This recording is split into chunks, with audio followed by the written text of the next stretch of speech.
So the real first story is starting close to home. So I thought we'd start here on Earth and work our way out into the universe. And one of the biggest stories from this month was, of course, the SpaceX Crew Dragon test. They are a commercial crew vehicle, SpaceX, and their goal is to really be able to deliver astronauts and be a US company delivering United States NASA astronauts to the International Space Station with this capsule.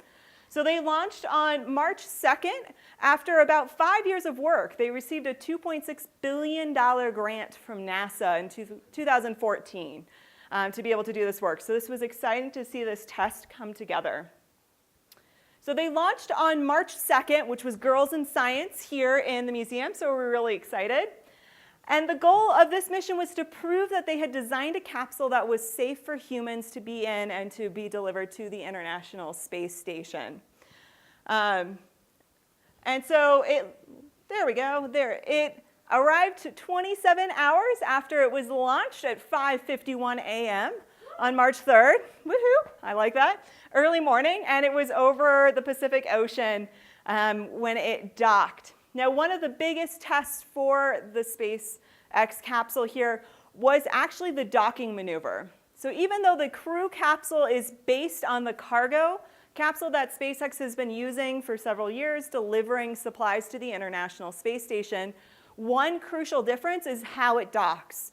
So the cargo capsule would actually be grabbed by the Canadarm, which is our robotic arm on the International Space Station that is controlled by crews inside the ISS. And they would gently guide that into docking. For the crew capsule, they actually autonomously dock, and they're docking on a new parking spot called the International Docking Adapter. And it used lasers and thermal imaging to aid it. And Elon Musk had said, honestly, this was the part he was most nervous about for the test, but you can see it went very, very well. It docked with no problems at all, which was a great first step. And on the capsule, you can see there's actually 4 seats. You can see 3 of them there. It did have a passenger named Ripley.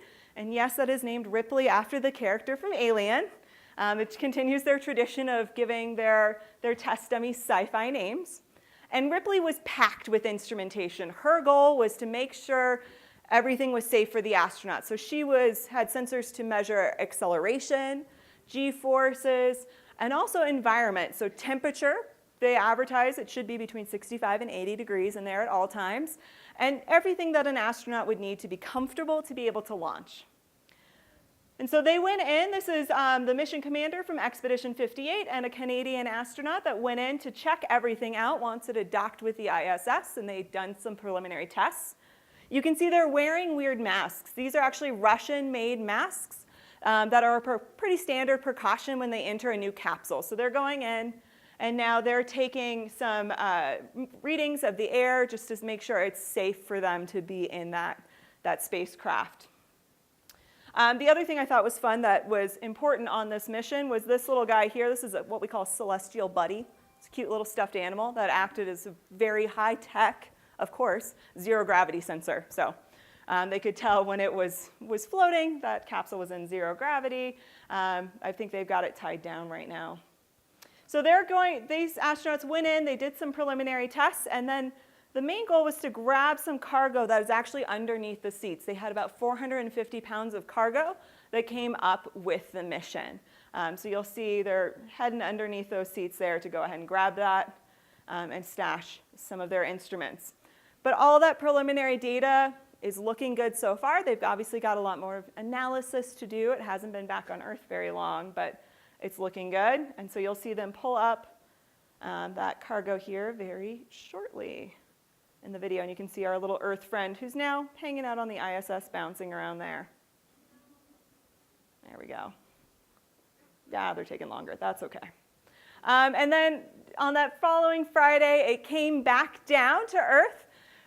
The capsule was slowed by 4 parachutes and landed in the Atlantic Ocean. And it did have some protection from heat. There was a big heat shield on this, and you can also see some thermal protection layers on the side, which got roasted a little bit. And that's okay. That's to be expected. There's a lot of really hot plasma that is created during this re-entry process. But again, initial results, not having looked at the data in depth yet, SpaceX is saying there should be nothing to preclude it from launching this with a crew later this year. Already, that's incredible. So we're looking at July for a crew launch. It'll carry 2 NASA astronauts up to the ISS. Again, assuming that data from Ripley and all of that analysis of the other data SpaceX has comes back. But right now we are looking good for that. Likewise, Boeing is working on a crew capsule. They also had a grant from NASA to be able to develop a commercial crew vehicle called Starliner. They're hitting some delays. It's looking like their test is now delayed until August of this year, but hopefully they will have good success with that as well. And whoever gets there first will represent the first American astronauts to get to the ISS on a US-built spacecraft since the shuttle was retired back in 2011. So a lot of years in the making.